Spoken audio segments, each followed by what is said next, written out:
무려 200년간의 데이터를 수집해서 노동시장에서 여성의 고용률이 언제 어떻게 변해왔는지를 보여주면서 남녀 임금 격차의 이유도 밝혔습니다.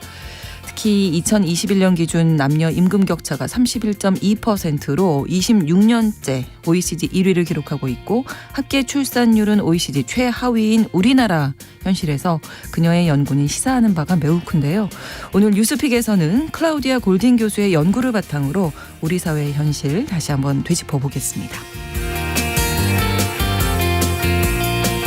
한국 사회를 뒤흔었던 미투 운동 기억하시죠? 그중에는 스포츠계 안에서 벌어진 스포츠 미투도 있었습니다.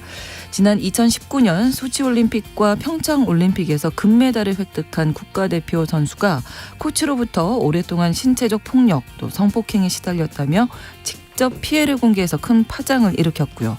그 후 2020년에는 트라이애슬론 최숙현 선수가 소속팀의 지도자와 선배 등 관계자들에게 괴롭힘을 당하다가 스스로 목숨을 끊는 사건이 발생해 체육계에 큰 경종을 울렸습니다. 이를 계기로 체육계 인권 침해 근절을 위해서 일명 최숙현법이라고 불리는 법도 만들어져서 시행 중에 있는데요.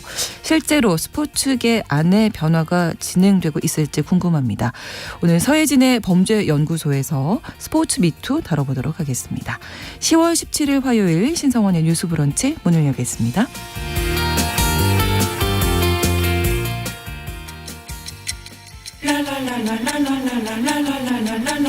듣고 공감하고 진단합니다. 우리 사회를 바라보는 새로운 시선. 신성원의 뉴스 브런치 뉴스픽. 뉴스 브런치 청취자 여러분과 함께 소통하며 만들어갑니다. 유튜브 통해서 실시간으로 보실 수 있고요. 여러분의 의견 기다리고 있습니다. 짧은 문자 50원, 긴 문자 100원이 드는 샵 9730, 우물정 9730번으로 의견 보내주실 수 있고 또 라디오와 콩 앱으로도 많이 참여해 주시기 바랍니다.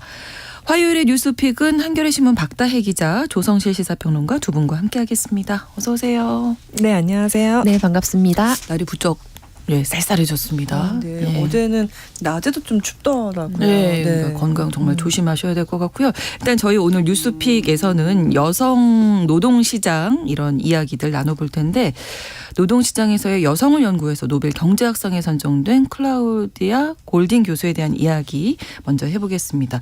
일단 좀 우리에게는 좀 낯선 분이어서 네, 어떤 맞습니다. 인물인지 소개 좀 해주시죠. 박다혜 기자님.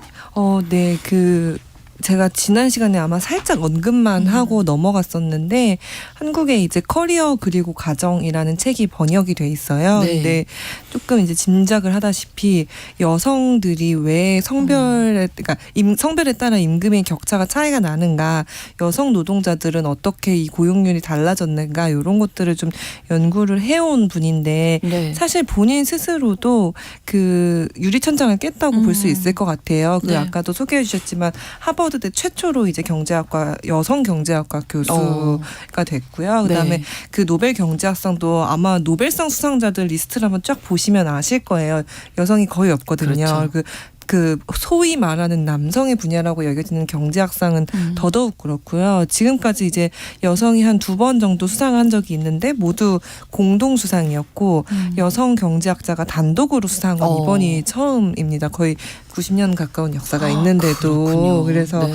아마 이제 본인도 스스로도 경제학을 하는 사람이자 여성으로서 당연히 이런 고민이 있을 수밖에 없을 것 같아요. 네. 그래서 일단 그 노벨위원회가 왜 이 사람을 노벨 경제학상 수상자로 선정을 했냐라고 그 발표문을 조금 소개를 드리면 네. 이 클라우디아 골딘이라는 학자는 미국에서 이제 200년 동안의 데이터를 수집해서 네. 이 성별에 따른 소득과 고용률이 어떻게 변해왔, 예를 들어 엄마가 이제 여성이 결혼을 하고 네. 그리고 엄마가 되고 그래서 그런 육아를 하면서 벌어지는 어떤 그 성별 임금 격차가 그렇게 해서 벌어지는 거지라고 당연하게 여기지만 사실 그렇죠. 그 이전에는 왜 이게 벌어지냐에 대한 게 완전히 공백 상태로 남아 있었거든요. 그래서 이런 성별 격차의 근본적인 요인이 뭐고 그럼 여기가 우리가 어떻게 대응을 해야 되는지 이런 거를 좀 역사적으로나 아니면 데이터적으로나 좀 여러모로 밝혀낸 그런 학자입니다. 아마 이분에게는 가장 흥미로운 연구 나라가 한국일 거라는 생각이 좀 그러니까요. 들어요. 네. 맞아요. 네. 관심이 많으시지 네. 않을까. 네.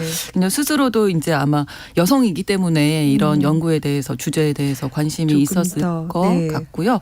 내용을 좀 더 들어가 보면 이제 뭐 경제가 이렇게 발전하고 성장하면서 여성 고용이 증가할 것이다 이렇게 우리가 다 생각하게 되는데 그게 아니다 이런 얘기를 했더라고요. 네, 그래서 한마디로 일축을 하자면 네. 그 사회적 통념에 대해서 네. 시계열적 분석, 200년이 넘는 시계열적 분석을 통해 그렇지 않다라는 사실을 반증해냈다는 데 의미가 있습니다. 네.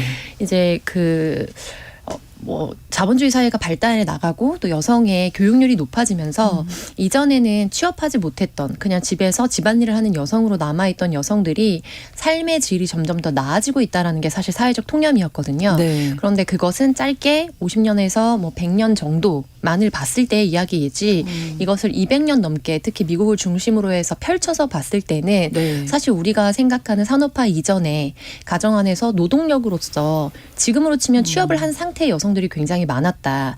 그래서 이거를 펼쳐봤을 때는 사실 U자형의 취업률 곡선을 보인다는 것을 증명을 해낸 것이거든요. U자형. 네, 그래서 이제 최초에는 가정과 일터가 분리되지 않았잖아요. 그렇죠. 나가더라도 이 반경 얼마 내에서 사실 이루어졌기 때문에 여성들이 실수요를 감당하는 이제 인력으로서 역할을 하다가 일터와 가정이 분리돼야만 하는 산업화, 공업화 시대를 거치면서 초기에 여성의 취업률이 급격하게 떨어집니다. 그런데 이후에 다시 반등하는 추세를 보이면서 네. 여기에는 여러 가지 요인들이 있는데요. 그 요인들과 함께 맞물려서 대체로 선진국이라고 불리는 지역에서는 여성의 고용률이 점차적으로 증가하는 추세를 보인다. 근데 그럼에도 불구하고 여전히 성별 격차가 취업률 측면에서도 남아있고 네. 무엇보다 임금 격차에도 여전히 남아있다라는 부분을 이제 증명을 해낸 겁니다. 그런데 최근에 엄청 요즘에 유행하는 신간 도서가 도둑맞은 집중력이라는 책이 되게 유행하고 있거든요. 네. 근데 이제 보통 문해력 이슈가 굉장히 문제가 되면서 너무 내가 요즘에 자제력을 잃고 이렇게 온라인 모바일 폰에 중독이 된 것 같다 이렇게 많은 분들이 개인적인 문제로 치환해서 생각을 하시는데 네. 그 책이 분석해낸 것은 우리는 개인의 의지로 극복하기 어려운 구조적 환경하에 놓여 있다. 그래서 이 책임 자체가 사실 사회에도 있고 그래서 그것을 인지한 상태에서 극복해 나가야 된다라는 문제를 지적하고 있어요. 네. 그건 집중력의 문제라면 이거는 여성의 취업률과 그러네요. 여성의 성별 임금 격차가 사실 개인의 역량의 문제, 가정 안에서의 개별적인 선택의 문제가 아니라 사회 구조적인 설계 안에서 그렇게 함수값이 설정돼 있다라는 그럴 것을 수밖에 얘기하는 없다. 겁니다. 사회적으로. 그래서 아무래도 저 같은 경우에도 비슷한 상황을 겪었는데요. 남성과 여성의 취업률 자체도 차이가 있고 네. 동일 직종 내에서도 임금 격차가 있습니다. 그렇죠. 승진 확률도 차이가 있고요. 네. 그래서 그런 것들을 생각했을 때 이제 메리지바 결혼을 했을 때 하나의 장벽이 생기는 거. 그래서 이거를 일러스트 같은 걸로 표현을 하는데 남녀가 같이 교육을 받으면서 네. 동일하게 걷다가 네. 결혼하지 않은 남녀는 그대로 그 선상을 걸어갑니다. 그런데 소득 자체에서 결혼한 여성은 특히 이렇게 어떻게 보면 맨홀 같은 데 빠지는 그런 떨어져요. 형태로 일러스트를 표현을 했거든요. 그 표현을 한 그림이 있더라고요. 그래서 그런 방식으로 메리지 바를 겪고 두 번째로는 차일드 페널티를 겪는다. 결혼을 해도 겪는데 아이를 낳으면 정말 그게 하나의 단점이 되고 걸림돌이 된다는 겁니다. 사회적으로 특히 소득에 있어서요. 네. 그래서 그러다 보니까 가정 내에서 우리 둘의 최종적으로 이제 합산했을 때 가장 최대값을 나타낼 수 있는 거는 여성이 일을 그만두고 남성에게 몰아주는 형식의 일을 했을 때 훨씬 더 가성비가 좋게 나오는 거죠. 네. 근데 이거는 개인의 노력으로 극복할 수 있는 부분이 아니기 때문에 그렇죠. 기업의 노력, 정부 정책적 설계, 문화적 개선이 필요하다라는 강력한 메시지를 담고 있는 것이 클라우디아 골딘이 사회에 주는 함이라고 볼 수 있겠습니다. 그러니까 반대로 만약에 여성이 더 일을 하게 하고 네. 남성이 집에 있다 그러면 이제 그게 실소득 차이에서 마이너스가 되는 나니까 거죠. 그렇게 될 수밖에 네. 없는 거. 그건 사회적인 문제다. 그거야말로 경제적 선택을 하게 되는 거죠. 그렇죠. 네. 자, 그리고 여성 노동 참여를 방해하는 요인에 대해서 피임력 보급 이런 얘기 당연히 나왔겠죠. 네. 맞습니다. 그래서 이 여성이 그러면 U자 곡선에서 네. 어떻게 다시 취업률이 반등하는가에 대해서 약 3가지 정도의 요인을 봤다고 볼 수 있겠는데요. 네. 첫 번째로는 교육이 교육의 교육이. 기회가 확대되는 그렇죠. 거. 그래서 국내 같은 경우에도 82년생 김지영이라는 책이 굉장히 히트를 쳤잖아요. 네. 근데 2002년도를 기점으로 해서 대한민국의 고등교육 수료율, 그러니까 대학 진학률이 여성이 남성을 뛰어넘는 시점인 것으로 분석되고 있습니다. 네. 그래서 그렇게 교육이 확대되고, 그리고 두 번째로는 여성이 자신의 삶에 대한 기대가 달라지는 겁니다. 네. 교육을 받았기 때문에 기대가 달라지는 부분. 그렇죠. 그리고 세 번째로는 피임약의 보급인데요.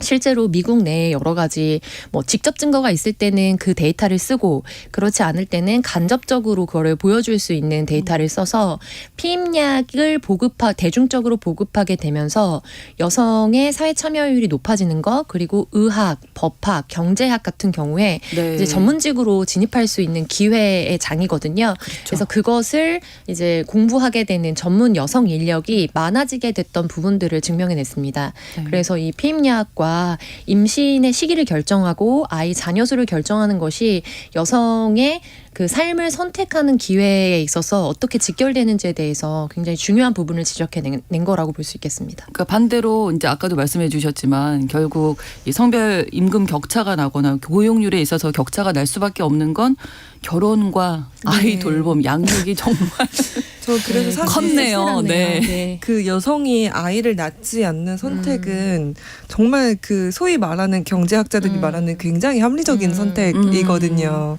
네. 그런 점은 참 같이 네. 고려가 되면 좋을 텐데 저출생 대책을 논의할 때. 네, 그렇습니다. 성별 임금 격차 나는 이유 조금 더 말씀해 주실까요? 네, 가까이는? 사실 아까 그 평론가님께서 말씀해주신 대로 평론가님 예전에 계셨던 국회가 정말 이 남녀 고용률의 그 격차를 가장 잘 네, 보여주는 맞습니다. 직장이거든요. 왜냐면은 국회 보좌진이 있고 아마 9급부터 네, 한 맞아요. 3급까지 네. 쭉 보좌관까지 네. 있을 텐데 그 9급, 8급 주로 이제 행정 담당하시는 분들은 여성분들이 꽤 계세요. 그러니까 절반은 안 될 것 같긴 한데 그래도 꽤 계시거든요. 근데 이제 그게 정말 이 국회에서 오랫동안 살아남아서 전문적인 정말 역량을 인정받는 한 보좌관 정도의 직급을 가면 그 정말 급수가 올라갈 때마다 여성의 수가 확 줄거든요. 네. 근데 이런 직장이 아마 보편적일 거예요. 이제 직급이 올라가고 그 연차가 쌓이면서 여성의 수가 줄어드는 직장이 굉장히 한국에서도 보편적인 직장일 텐데 그러다 보니 자연스럽게 여성의 임금은 떨어질 수밖에 없죠. 1차적으로 그 근무 기간이 짧아질 수밖에 없기 때문에. 그리고 그 탈락하는 요소에는 굉장히 여러 가지 요소가 있는데 앞서 짚어주신 대로 가장 결정적인 건 아무래도 그동안은 지금까지는 결혼과 아이 양육이라는 것이 가장 이제 좀 결정적인 요소로 작용했고 요즘은 이제 워낙 이제 뭐 결혼도 안 하면 그만 뭐 아이도 안 낳으면 그만 이런 기조들이 이제 최근에 확산하기 시작해서 요런 경향이 또 몇 년 쌓이면 또 어떻게 될지는 조금 지켜봐야 될 것 같긴 해요. 하지만 네. 어쨌든 아직까지는 그게 가장 크게 작동하는 것 같고 그러다 보니 회사와 이제 노동 시장 자체가 일하는 사람의 형태를 기본형을 우리가 어떻게 설정하고 있는지를 짚어볼 필요가 있을 것 같아요. 우리가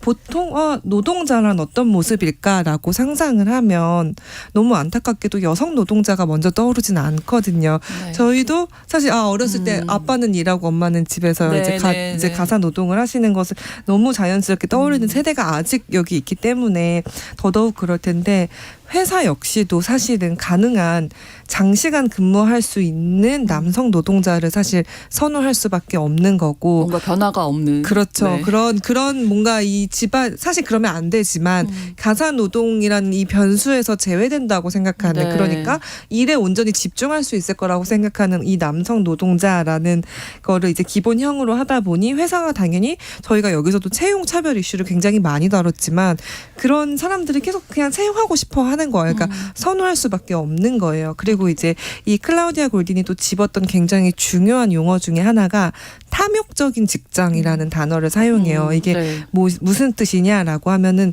소위 말하는 현대에서 네. 고소득을 올리는 직장들이 아. 보통은 뭐 컨설팅, 회계, 금융업뿐만이 네. 아니라 뭐 법조계, 의사 다 의사, 마찬가지고 노동 시간이 굉장히 긴 직업들이에요. 네. 이 사람들이 노동 시간이 굉장히 길고 사실 언제든 좀 부를 때 그러니까 변수들을 계속 대응할 수 있어야 되고 어쨌든 가정보다는 조금 더 일에 집중할 수 있는 노동자 노동자의 모습을 원하는데 여성 노동자는 이제 그걸 하기에 적절하지 않다고 판단을 하는 거죠. 이 판단의 기저 아래는 당연히 가사 노동과 양육은 여성이 전담해야 한다는 어떤 그 성별 고정관념과 편견과 지금까지 해왔던 그런 관행들이 작용을 하고 있는 거고, 그러니까 이게 악순환인 거예요. 요거를 담당할 사람은 여성이지, 그럼 여성은 일에 집중을 잘 못하겠지. 그러면은 역시 우리가 회사 입장에서 뭔가 안정적으로 우리가 인력을 고용하고 이제 좀 운용을 하려면은 남성을 뽑는 게 더 낫지 하면서 계속해서 이렇게 그 악순환이 벌어지고 있는 거거든요. 그래서 사실 최근에 굉장히 이제 특히 여성계나 아니면 사실 경제학적으로도 여성 노동자들이 계속해서 이 탈락하는 거는 그 경제 성장에도 결국엔 영향을 미칠 수밖에 없기 때문에 네. 이런 얘기가 많이 나오기도 해요. 우리가 이제 직장에서 일하는 노동자가 이 일만 하는 노동자가 아니라 결국 어느 정도 돌봄을 같이 수행하는 노동자라는 거를 성별에 관계없이 그거를 이제 기본값으로 세팅을 해놔야 된다. 그러니까 비단 아이 양육뿐만 아니라 사실 이제 저희 이제 부모 돌봄이 절실한 나이대가 있기도 하고 그거는 굳이 성별을 가리지 않고 그거를 여성에게 오롯이 떠맡길 수는 없는 부분이기 때문에 사실 실제로 뭐 스웨덴 같은 그런 북유럽 같은 나라는 실제로 우리 라떼파파라는 말 많이 하잖아요. 네. 그렇게 이제 여성이건 남성이건 우리는 모두 일을 하는 노동자인 동시에 누군가를 사실 자신도 포함해서요. 그래서 나를 포함해서 누군가를 돌보는 사람들이다라는 그런 걸 좀 기본형으로 가져가면 그게 어떻게 보면은 어떤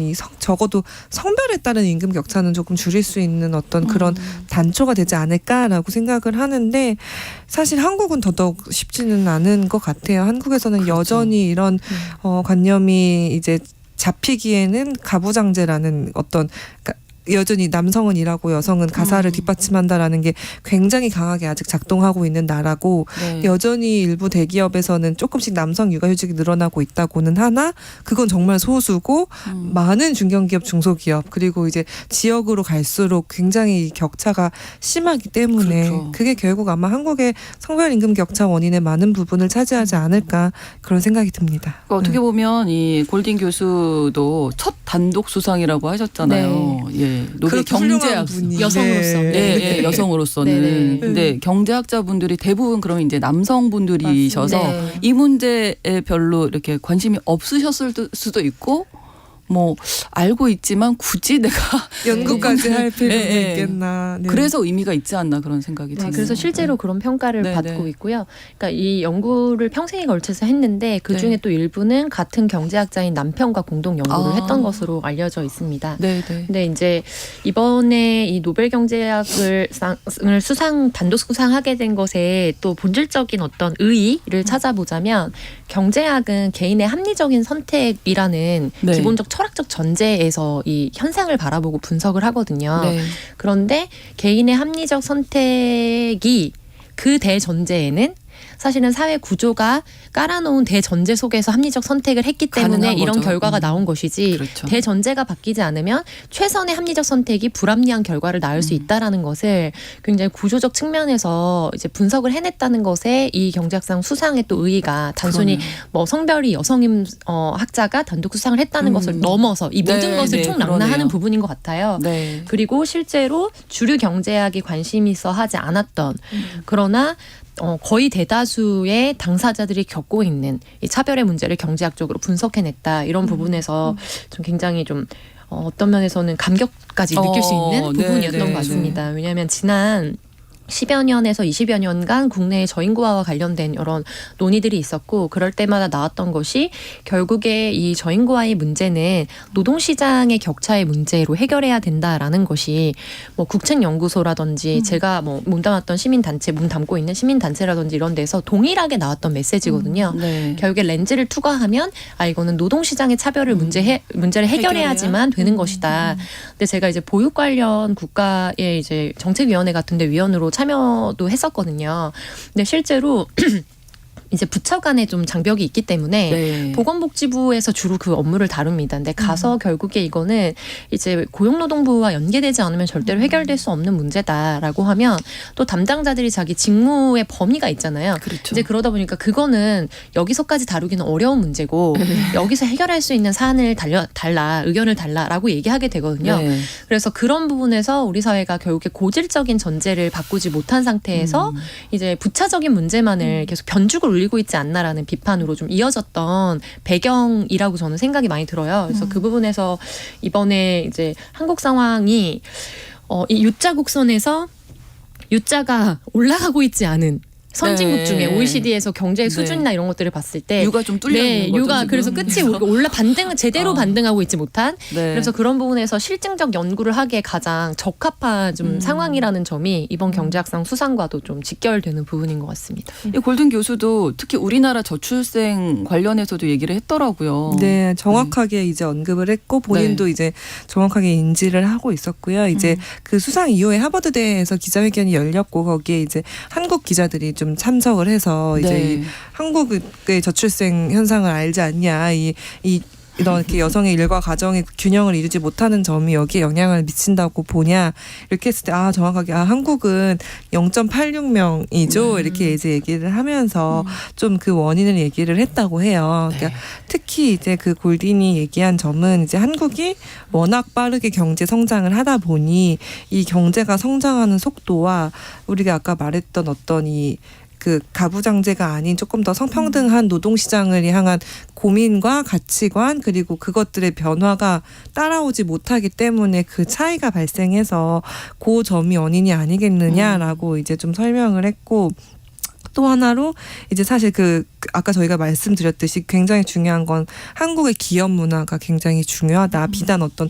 가족과 가정이 뭐 이렇게 어떻게 할 수 있는 문제가 아니고 저출생은 이 직장이 결국 변화하지 않으면 이런 저출생 문제가 쉽게 해결되지 않을 것이고 또 하나 이제 중요하게 여기는 건 결국에는 이 인식 변화를 하는 네, 부분에 네. 있어서 기성세대 특히 그리고 사실 딸보다는 아들에게 영향을 미칠 수 있는 사람들을 교육해야 한다라고 이렇게 좀 명시적으로 설명을 했어요. 그래서 네. 제가 아까도 평론가 선생님 말씀 들으면서 만약에 우리나라에서도 기재부 관료 대부분 남성이거든요. 그렇죠. 기재부에서 최근에 이제 정말 최초로 막 여성 국장 다신 분도 최근엔 기재부 내부 승진이 아니라 다른 어떤 산하위원회로 가서 좀 내부에서 논란이 있었어요. 이거는 이렇게 훌륭한 이제 길을 밟아온 여성인데 성차별적인 인사 아니냐라는 논란이 좀 있었는데 기재부만 해도 여성 관료들이 좀 늘어나면 예산 편성에도 좀 변화가 생기지 않을까. 이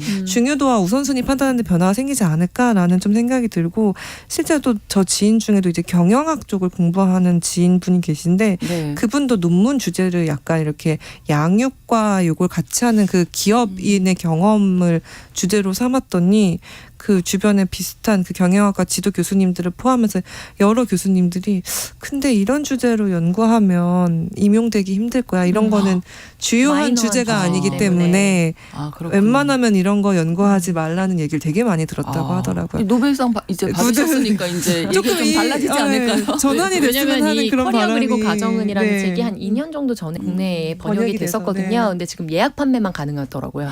네, 그래서 또 왜냐면 갖고 이 있어서 앞에 표지에 또 이제 새로 노벨상 수상 그렇죠, 각이라는 것이 그렇죠. 올라가 있기 때문에 네, 네. 그래서 좀 더 국민적 관심을 받을 것 같고요. 저는 아까 이제 자라나는 남성들에게 좋은 영향을 미치는 것이 되게 중요하다는 점에서 네. 이제 구조적인 변화는 우리가 같이 힘을 모아서 뭐 정책적으로나 기업 문화로서 바꿔야 되는 부분이고요. 근데 가정 내에서도 네. 자조력에 대한 교육이 굉장히 중요하다는 생각이 듭니다. 그렇죠. 아침에 나오는데 저희가 이제 먹고 난 그릇을 제가 8살, 11살 아들을 키우고 있거든요.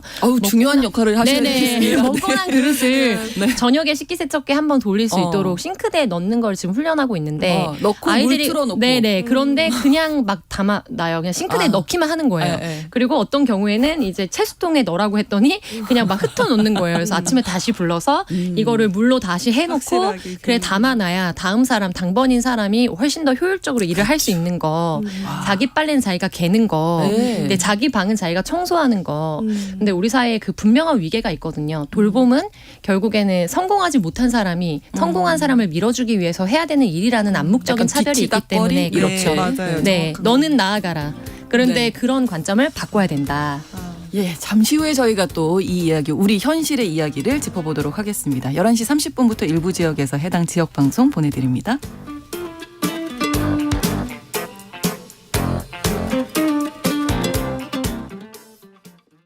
지금 시각은 11시 30분입니다.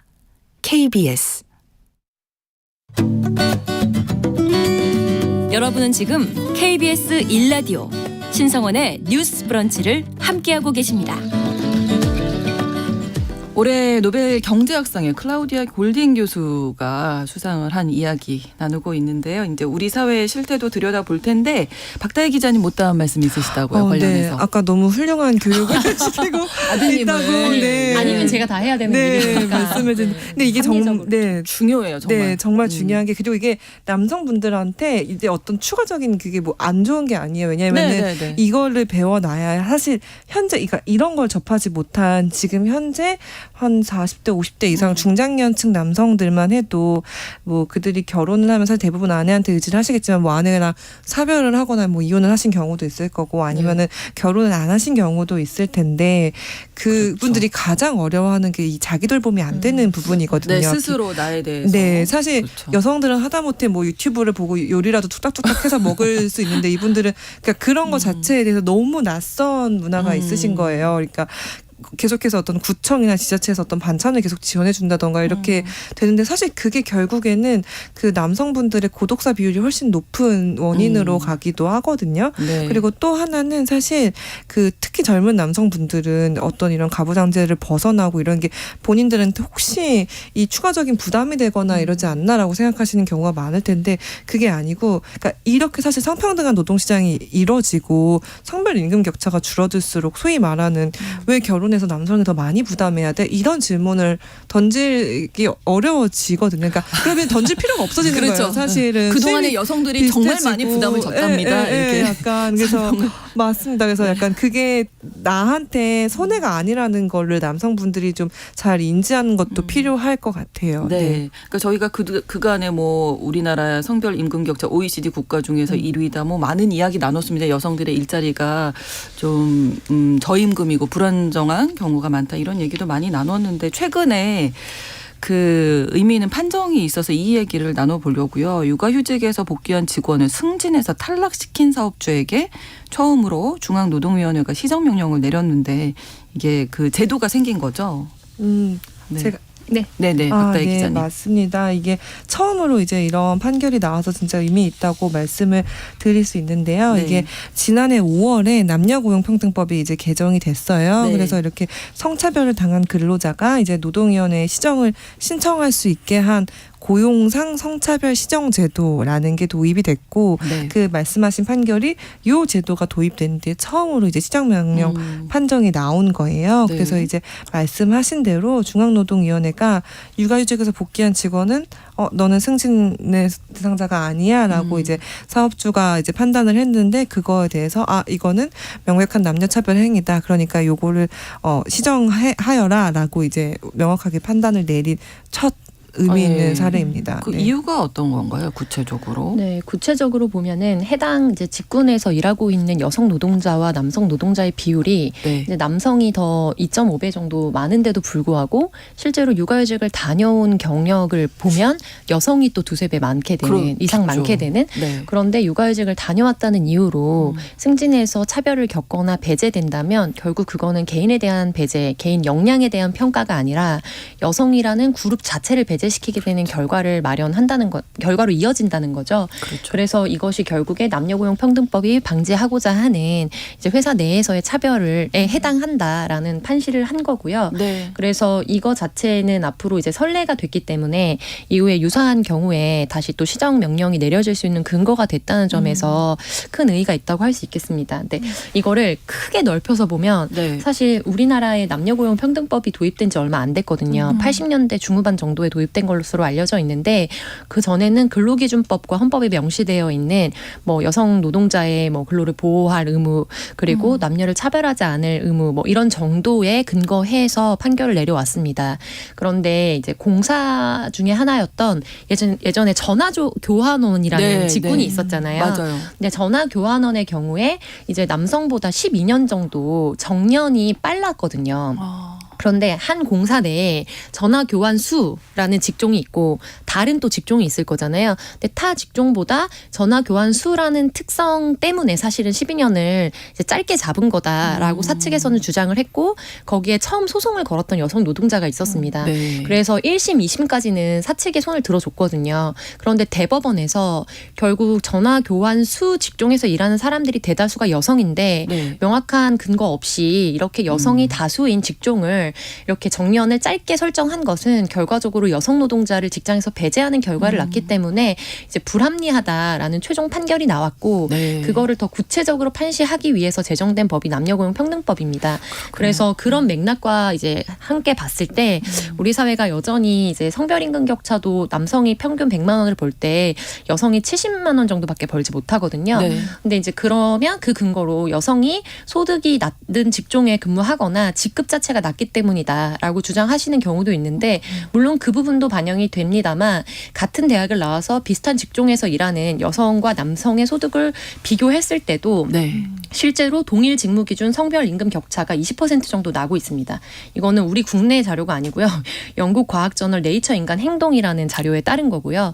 그래서 이제 국제적 표준 기준에 맞춰 봤을 때 국내 여전히 여성이 채용 단계에서 차별을 겪고 네. 승진 단계에서 차별을 겪고 임금 인상률에서 차별을 겪는다. 그래서 이 부분과 관련해서 이 중노위에서 지금 내린 판결은 이제 결과적으로 케이스 바이 케이스라고 하죠. 그러니까 사안별로의 시정을 만들어낼 수 있다라는 점에서 좀 굉장히 실효적 의미를 갖는다고 볼 수 있겠습니다. 그렇습니다. 어쨌든 이야기를 이제 쭉 나누다 보니까 앞서서 클라우디아 골딩 교수님이 네. 이제 뭐 결혼, 양육, 뭐 육아휴직 이런 것들이 결국은 이렇게 어떤 격차를 만들어낸다 이런 네, 이야기를 네, 한 네. 건데 우리나라 저출생 문제하고는 너무나 연관이 맞닿아 있을 깊어서 수밖에 없죠. 네, 가장 중요한 네. 얘기 중에 하는데 또 하나 이제 짚어볼 만한 게 그 육아휴직 급여에 대해서도 얘기할 수 있을 것 같아요. 네. 그러니까 한국도 이제 이 저출생이 우리가 너무 심각하구나 하니까 조금씩 늘려가려고는 하는데 보통 이제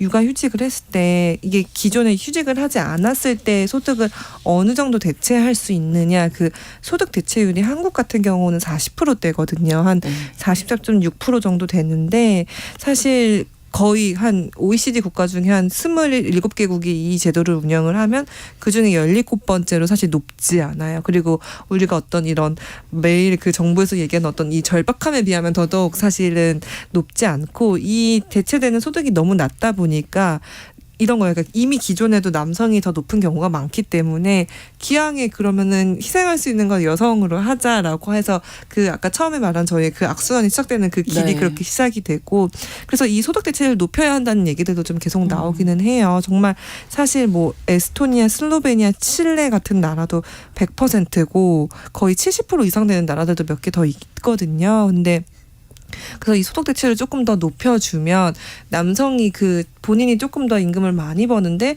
그거를 그만두는 거에 대한 어떤 부담을 좀 줄일 수 있는 면이 있기는 하겠죠.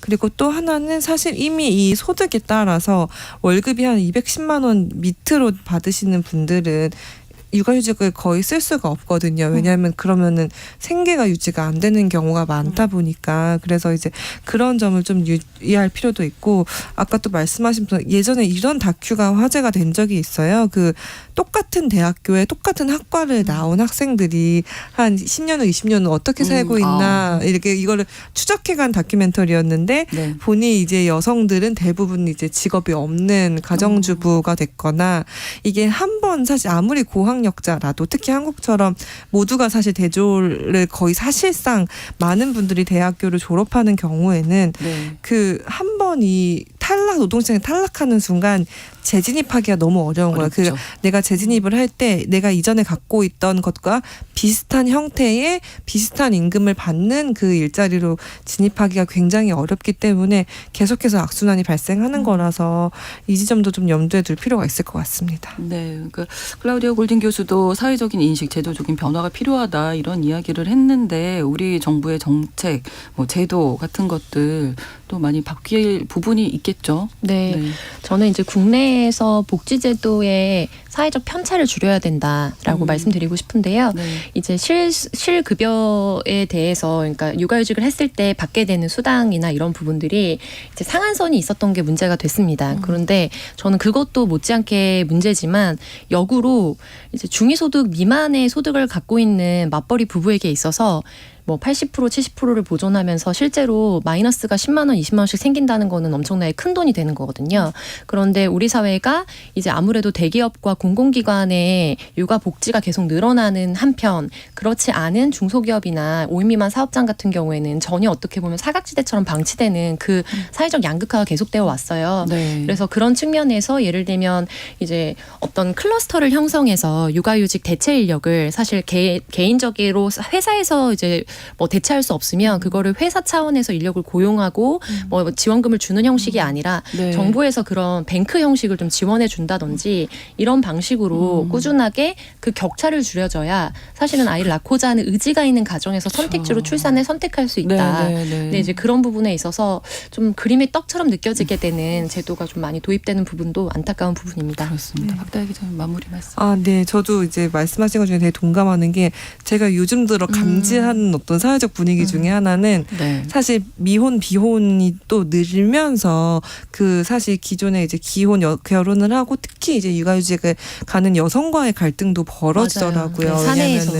사내에서 왜냐면은 누군가 육아휴직을 가면 그 대체 근무를 사실 떠안게 더 많이, 되거든요. 네. 그러니까 사실 회사에서 정부에서 이 대체 인력 그리고 그런 걸 조금 더 이제 더 거기에 투자를 하고 아까 말씀드린 그 육아 때 그 소득과 그러니까 그거는 물론이고 이런 좀 아마 미혼 비혼 여성과의 차별을 줄이는 방안도 이런 육아휴직이나 혹은 이제 여성의 이제 뭐 결혼과 양육에 대한 어떤 이런 모든적인 사회적인 논의들이 저항 없이 좀 연착륙할 수 있게 만드는 거 아닐까 약간 그런 생각이 듭니다. 네, 전체적인 인식, 제도 변화가 필요하다 이런 말씀으로 마무리하겠습니다. 화요일의 뉴스픽 한겨레 신문 박다혜 기자, 조성실 시사평론가 두 분과 함께했습니다. 고맙습니다. 네, 감사합니다. 수고하셨습니다. 신성원의 뉴스 브런치는 여러분과 함께합니다. 짧은 문자 50원, 긴 문자 100원이들은 샵 9730. 무료인 콩앱과 일라디오 유튜브를 통해 참여해주세요.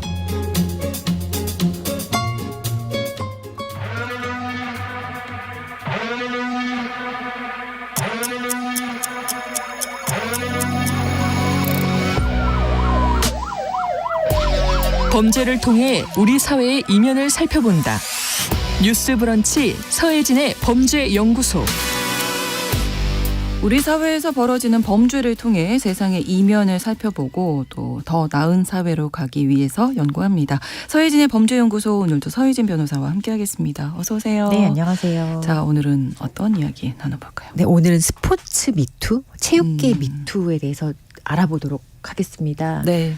지금 뭐 항저우 아시안 게임도 잘 끝났고요. 네. 또 지난 금요일부터 우리나라에서는 104회 전국체전이 바로 또 목포에서, 선수들이 전국체전 이번 주 뛰시더라고요. 목요일까지 네. 이어지는 되게 큰 경기입니다. 1년에 한 번 그렇습니다. 있는. 예. 네, 네. 이게 몇 년 동안 준비하면서 이제 선수들이 흘린 뭐 땀이나 아니면 뭐 역경을 이겨낸 선수들의 스토리가 항상 이제 국민들도 감동을 받잖아요. 특히 네. 이런 큰 스포츠 경기가 있는 시즌에는요. 근데 항상 이런 긍정적인 감동만 있는 것은 아닌 게 또 이 스포츠계의 현실이기도 합니다. 네. 선수가 되어가는 과정이나 뭐 운동을 그러니까요. 하는 과정에서 폭력에 노출되는 선수들도 있고 또 그런 거를 넘어서서 계속 선수 활동을 했던 사람도 있고 아니면 선수 활동을 못했던 사람도 있는 거고요. 네. 그리고 좀 잘못된 관행을 바꾸기 위해서 어렵게 용기를 내서 이런 그 범죄를 또 사회적으로 고발하고 문제 제기했던 선수들도 있거든요. 네. 그래서 이런 선수들과 그리고 또 이런 사건들은 사실 잊으면 안 되는 사건이기 때문에 그렇습니다. 한 번 더 이 주제를 한번 선택해봤습니다. 네, 스포츠 미투 사실은 스포츠는 정직함이 미덕인 걸로 알고 있기 때문에 네. 더 충격을 받았었는데 쇼트트랙 올림픽 금메달리스트로 유명한 이 여자 선수가 직접 공개를 했잖아요. 네, 심석희 선수인데 아마 네. 유명한 사건이라 다들 네, 아실 네. 거예요. 이게 또 2018년도에는 이제 우리나라가 그 미투 운동이 정말 그렇습니다. 뜨거웠던 한 해였고, 뭐 네. 사실 지금도 이어지고 있긴 한데요. 그 미투의 시작은 뭐 2018년도 1월에 그 서지현 검사가 이제 뉴스에 출연해서 자신의 어떤 강제추행 피해 사실을 고백하면서부터 이제 대중적으로 확산되기 시작을 했는데요. 네. 스포츠계도 사실 당연히 이제 이 미투 운동에 영향을 받았어요. 네. 근데 스포츠계의 특징이 초반에는 다른 어떤 뭐 문화 예술계에 비해서는 좀 이런 고발이 없었다가 2018년도 말이나 이제 2019년도에 접어들어서 이런 사건들이 많아지는데요. 심석희 선수가 2019년 1월에 이제 최초로 언론 보도하는 언론 인터뷰를 통해서 네. 고등학생 시절에 이제 조재범 코치로부터 지속적으로 강제추행과 강간 피해를 당했다라는 내용을 얘기를 합니다. 그리고 이 사건에 대해서 이제 고소를 진행을 하고요. 네. 심석희 선수의 이런 그 피해 사실 고백을 계기로 다른 선수들도 용기 내서 나도 이런 피해를 입었다라는 꼭 얘기를 하거나 아니면 진짜 형사 고소를 해서 가해자의 처벌을 구하거나 이런 일이 많아졌습니다. 그래서 뭐 유도, 양궁, 농구 뭐 이런 여러 각종 스포츠계에서 알려지지 않았던 우리가 몰랐던 이제 네. 피해 사실들이 하나둘씩 드러나게 되었습니다. 네. 이 조재범 코치가 결국 어떻게 그 처벌을 받게 됐죠? 사실 심석희 선수가 이때 그 성폭력 피해 사실을 고백했던 그 시기가 이미 이 조재범 코치가 심석희 선수에 대한 폭행 사실 때문에 그 혐의로 재판을 받고 있던 상황이었어요. 아, 그렇군요. 그래서 이미 이제 이 폭행 사건은 이제 별도로 미리 진행됐던 사건이어서 10개월의 징역형 선고를 1심에서 받습니다. 그리고 네. 법정 구속이 되거든요. 그리고 이 폭행 사건도 항소심에서 조금 더 형량이 늘어서 1년 6개월이 선고가 되는데 이제 결국에는 이 심석희 선수의 추가적인 성폭력 피해 사실 고소에 대해서도 네. 이제 검찰이 혐의를 인정해서 기소를 하게 되고요. 1심 재판부에서도 징역 10년 6개월이 나왔고요. 항소심에서는 오히려 형량이 조금 늘어서 징역 13년이 선고됐고 21년도 12월에는 최종적으로 대법원에서 이제 징역 13년이 확정이 됐습니다. 됐군요. 근데 네. 끝까지 성폭행 사실은 부인했어요. 조재범 코치가 부인했고 폭행한 사실은 인정한다. 네. 그렇지만 성폭행은 없었다라고 이제 끝까지 부인을 했던 게 이 사건의 뭐 핵심이라고 할 수 있죠. 그렇군요. 하지만 이제 징역 예, 13년으로 사법적으로는 네. 무죄가 이제 확정이 된 사건입니다. 그렇습니다. 또 하나가 이제 트라이애슬론 최숙현 선수가 이제 피해자인데 네. 스스로 목숨을 끊은 일이면서 이제 세상에 알려진 일이죠. 네. 그러니까 스포츠계에서 뭐 위계 질서 이런 괴롭힘 이런 것들이 좀 안타깝게 이 벌어지고 사건은 있었어요. 정말 그 괴롭힘의 사실 전형적인 사건이라고 할 수 있는데 뭐 한 사람이 괴롭힌 게 아니라 뭐 네. 감독도 그랬고 뭐 팀닥터 행세를 했던 뭐 운동 처방사 그리고 뭐 주장 선배 선수들이 다 이제 이 최숙현 선수를 좀 괴롭혔던 거예요. 뭐 대표적으로는 이게 철인 3종 경기이기 때문에 네. 체중 관리가 되게 중요한데 그렇죠.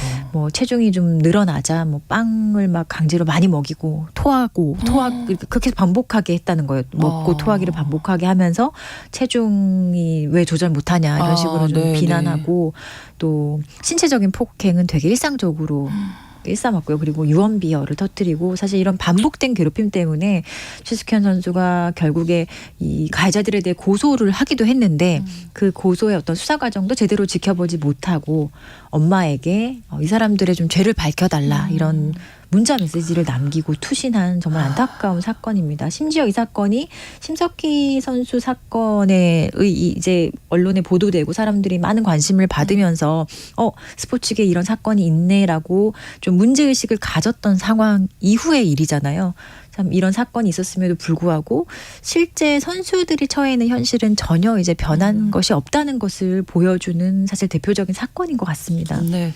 그래서 당시에 일명 최숙한 법 또 네. 만들어졌잖아요.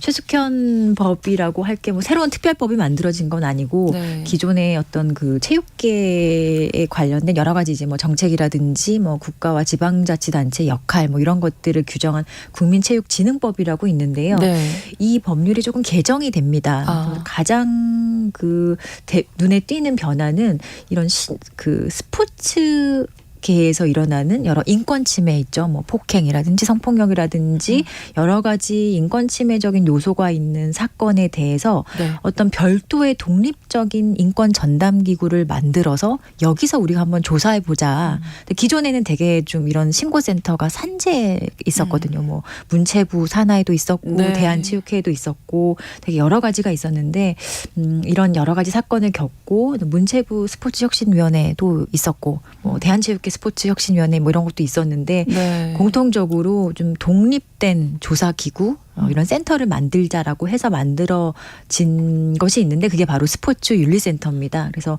국민체육진흥법이 스포츠윤리센터를 개설하는 방식으로 개정이 되었던 게 되게 큰 변화이고요. 실제 스포츠윤리센터는 20년 8월부터 업무를 시작하고 있어요. 그렇군요. 네. 근데 스포츠 이쪽으로 보면 좀 그들만의 독특한 문화가 좀 있는 것 같습니다. 네. 그래서 이게 아무래도. 저희도 보면 어느 정도의 그 체벌이나 폭언이나 뭐 약한 폭행 정도는 이 정도는 괜찮은 거 아니야라는 생각을 하거든요. 그래서 근데 이게 과연 어디까지가 괜찮을지에 대한 기준이 네. 참 사람마다 다르기도 하고 어떤 코치냐 아니면 어떤 선수냐에 따라서 너무 기준이 사실 다른 거예요. 네. 그리고 폭력을 받아들이는 감수성이 사람마다 다 다른데 네.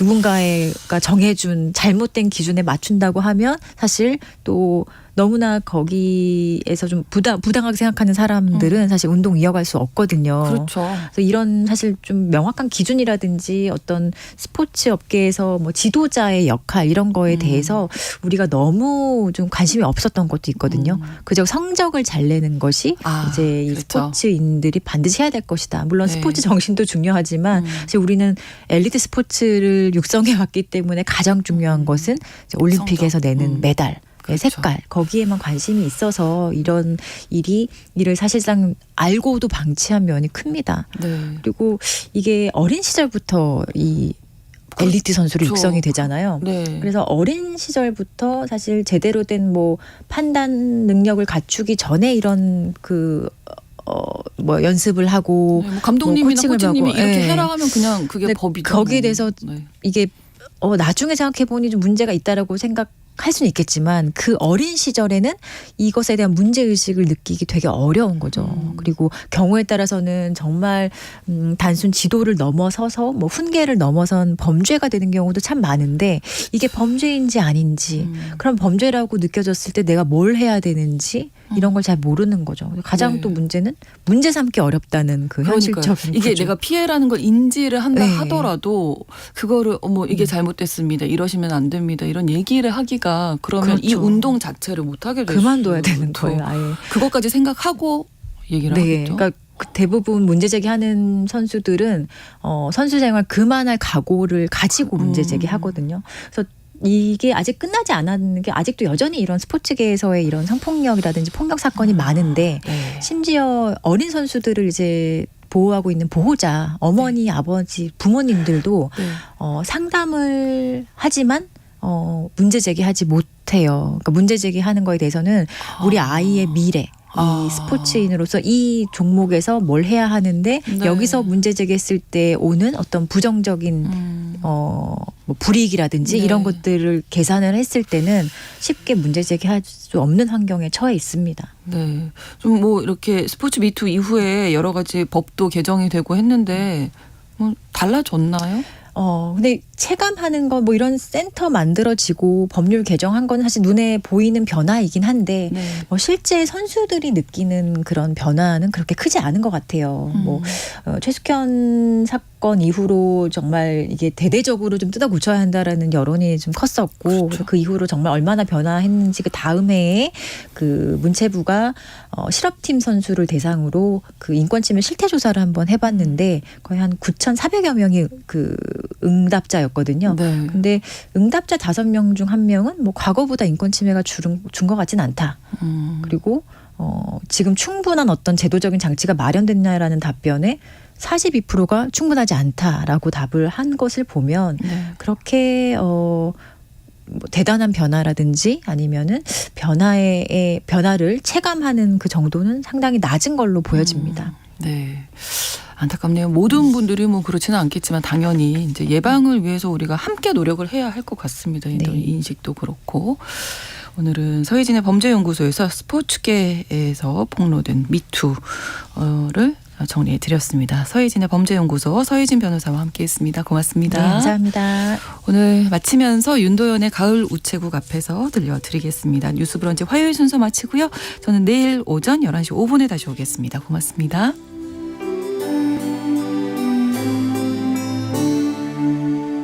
가을 우체국 앞에서 그대를 기다리다 노란 은행잎들이 바람에 날려가